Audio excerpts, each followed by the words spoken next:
ए टुनटुनी, मैं तुझे पहले ही बता चुका हूँ कि मुझे बेटियां बिल्कुल पसंद नहीं है।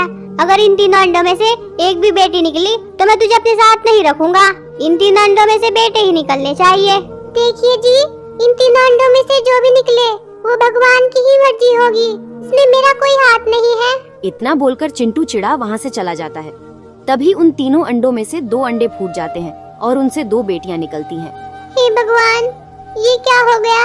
अब मेरे पति इन दोनों बेटियों को देखकर मुझे घर से निकाल देंगे, फिर मुझे अपने बच्चों से दूर रहना पड़ेगा। नहीं नहीं, मैं अपने बच्चों से दूर नहीं रह सकती। मैं ऐसा करती हूँ, चिंटू जी के आने से पहले ही इन दोनों बेटियों को कहीं छिपा आती हूँ। इतना बोलकर टुनटुनी दोनों बेटियों को दूसरी जगह पर ले जाकर छिपा देती है। मेरी बच्चियों, मैं तुम्हारे पास लौट कर आऊंगी। तुम कहीं मत जाना, नहीं तो शिकारी पक्षी तुम्हें खा सकते हैं। इतना बोलकर टुनटुनी अपने घोंसले में वापस जाकर बैठ जाती है। तभी चिंटू चिढ़ा वहाँ आता है। अरे, बाकी 2 अंडे कहाँ गए? यहाँ तो सिर्फ एक ही अंडा है। अजी, थोड़ी देर पहले ही एक शिकारी पक्षी आया था, मुझसे दोनों अंडे छीन कर ले गया। मैं सिर्फ एक ही अंडा बचा पाई। ये भी ठीक ही हुआ, क्या पता उन दोनों अंडों में से बेटियां निकलती। इतना बोलकर चिंटू चिढ़ा वहाँ से चला जाता है। तभी अंडा टूटने की आवाज होने से चिंटू वापस आता है। टुनटुनी बताओ, अंडे से बेटा निकला है या बेटी? अरे, तुम तो रो रही हो, इसका मतलब मैं यही समझू ना कि अंडे से बेटी निकली है? नहीं जी नहीं, ये आंसू तो खुशी के आंसू हैं। अंडे से तो बेटा निकला है।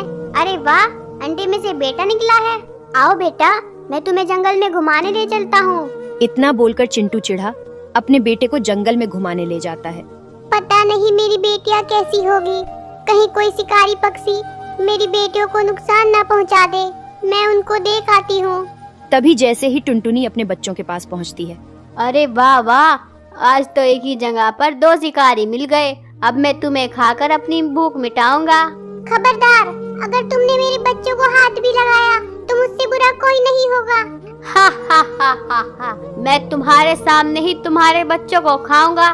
देखता हूँ तुम मेरा क्या बिगाड़ लोगी। जैसे ही शिकारी बच्चों की तरफ बढ़ता है, टुनटुनी उसे मारने के लिए उस पर टूट पड़ती है।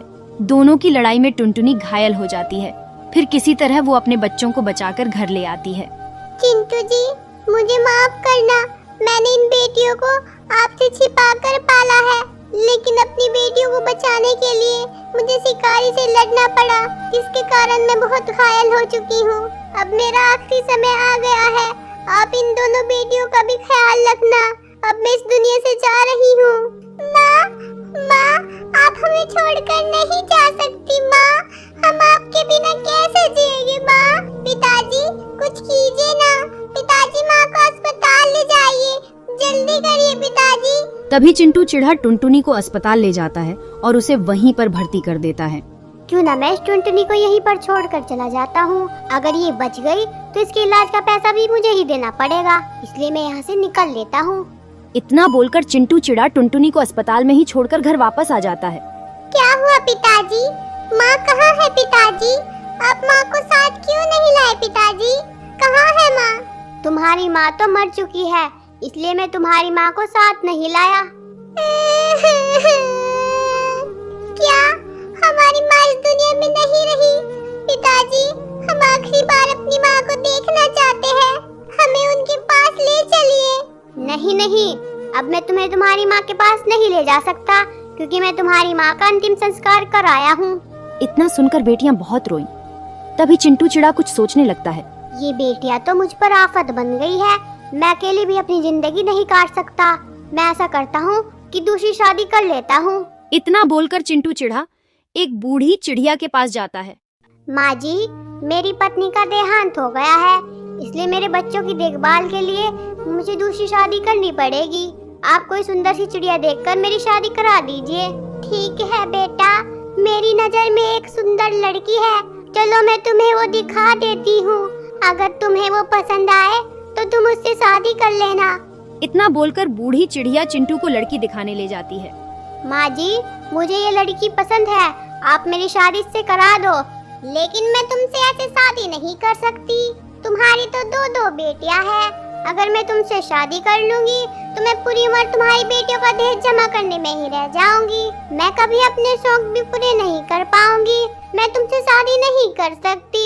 तुम इस बात की फिक्र मत करो, तुम्हें दहेज जोड़ने की जरूरत नहीं पड़ेगी। तुम अभी मेरे साथ चलो, मैं अपनी बेटियों का समाधान तुम्हारे सामने ही कर दूंगा।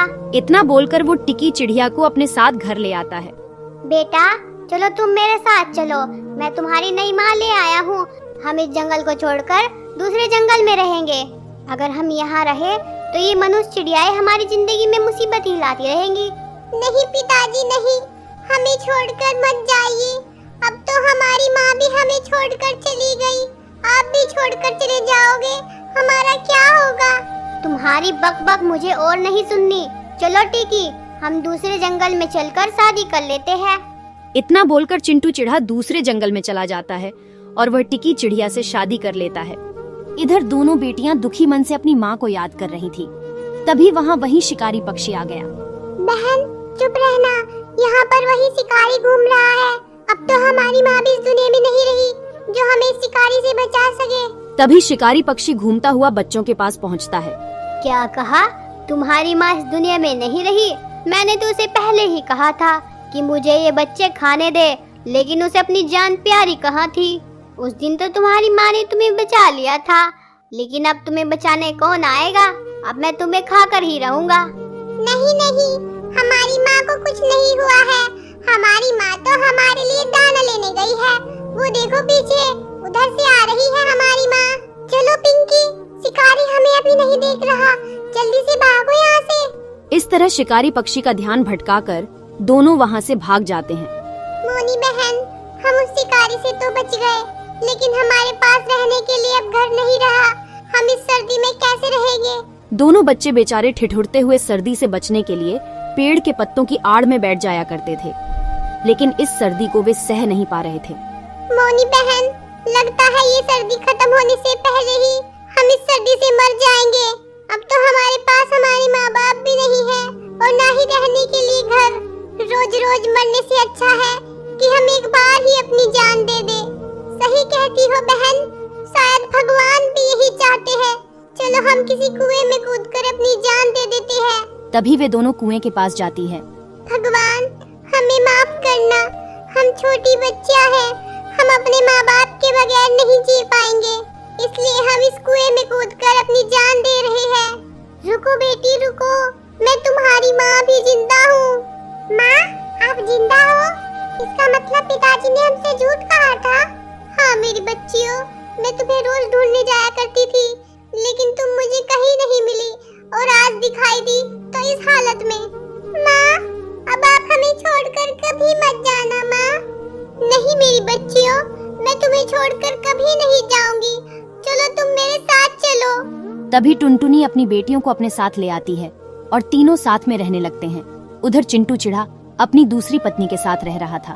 तभी वह बीमार पड़ गया। उसकी दूसरी पत्नी टिकी उसकी बीमारी की वजह से उससे चिढ़ने लगी। बुढ़े, शादी से पहले तो तूने कहा था कि तू मुझे बहुत खुश रखेगा। तू मुझे खुश क्या रखता, तू तो खुद ही बीमार होकर मेरे गले पड़ गया। मैं जा रही हूँ दूसरी शादी करने, तो मेरे लिए मर गया। इतना बोलकर टिकी चिड़िया चिंटू के बेटे को लेकर उसी बूढ़ी चिड़िया के पास जाती है।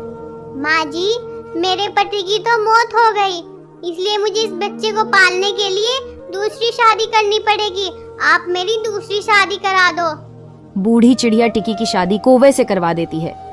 शादी के कुछ दिन बाद ही टिकी चिड़िया बीमार पड़ जाती है। अगर तू पहले से ही बीमार थी तो तूने मुझसे शादी क्यों की? मैं एक बीमार चिड़िया के साथ अपनी जिंदगी नहीं गुजार सकता। तू इस बेटे को लेकर यहाँ से निकल जा, मुझे नहीं रहना है तेरे साथ। तभी चिंटू का बेटा और टिकी दोनों जंगल में रहने लगते हैं।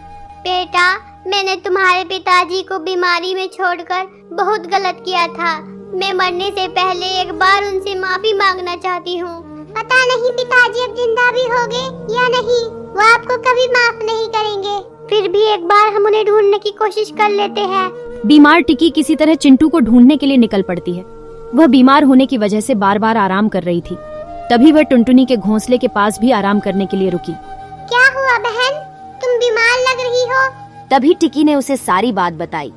टिकी जान गई थी कि चिंटू की पहली पत्नी टुनटुनी थी और टुनटुनी को भी पता चल गया था कि चिंटू ने दूसरी शादी टिकी से ही की थी। तभी सभी चिंटू को ढूंढते हुए चिंटू के पास पहुँचे। चिंटू एक पेड़ के पास उदास बैठा हुआ था। तुम लोग मुझे ढूंढते हुए यहाँ आए हो ना? मैंने तुम्हारा बहुत इंतजार किया। मैंने तुम सबके साथ बहुत बुरा किया था, मुझे माफ कर दो। आप माफी ना मांगो, आपको अपनी गलती का एहसास है, यही काफी है। आप हमारे साथ चलिए, हम सब मिलकर रहेंगे। चिंटू जी, मैंने आपके बीमार होने पर आपको छोड़ दिया था, मुझे माफ कर देना चिंटू जी। इतना बोलकर टिकी चिड़िया की मौत हो गई। फिर चिंटू चिढ़ा टुनटुनी और उनके बच्चे साथ में रहने लगे।